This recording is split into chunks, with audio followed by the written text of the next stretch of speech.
लोकसभा सार्वत्रिक निवडणूक 2024च्या अंतर्गत औरंगाबाद लोकसभा मतदारसंघामध्ये आज 13 मे रोजी मतदान प्रक्रिया संपन्न झालेली आहे।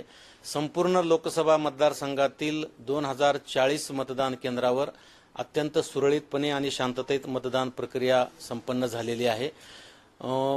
मॉक पोलच्या वेळेस काही ठिकाणी इलेक्ट्रॉनिक वोटिंग मशीन बदलावे लागल्या, पण नंतर मतदान प्रक्रिया सुरू झाल्यानंतरच्या कालावधीमध्ये संपूर्ण लोकसभा मतदान क्षेत्रामध्ये फक्त 10 ठिकाणी कंट्रोल युनिट बदलावे लागले आणि त्या अगदी वेळेवर रिप्लेस केल्यामुळे त्या ठिकाणी सुद्धा कुठलाही मतदाराला प्रतीक्षा फार वेळ करावी लागली नाही आणि एकंदरीतरित्या शहरामध्ये आणि ग्रामीण भागामध्ये सुद्धा मतदान प्रक्रिया ही फार सुरळीतपणे पार पडलेली आहे।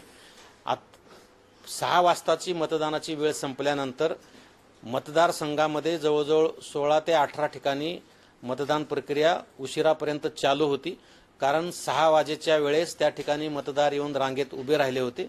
त्या ठिकाणच्या केंद्राध्यक्षांनी त्या उभ्या असलेल्या सर्व मतदारांना चिठ्ठ्याचं वाटप केलं आणि त्या सर्व चिठ्ठ्या वाटप केलेल्या मतदारांचं मतदान होईपर्यंत त्या ठिकाणी मतदान प्रक्रिया सुरू होती। आतापर्यंत मतदान प्रक्रिया काही ठिकाणी अद्याप सुरू आहे, त्यामुळे मतदानाची टक्केवारी अंतिमरित्या येण्यास थोडा वेळ लागणार आहे।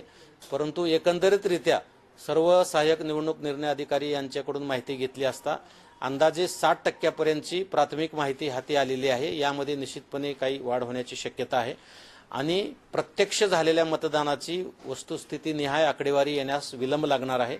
जशी आकडेवारी आमच्याकडे प्राप्त होईल तशी आम्ही जाहीर करू।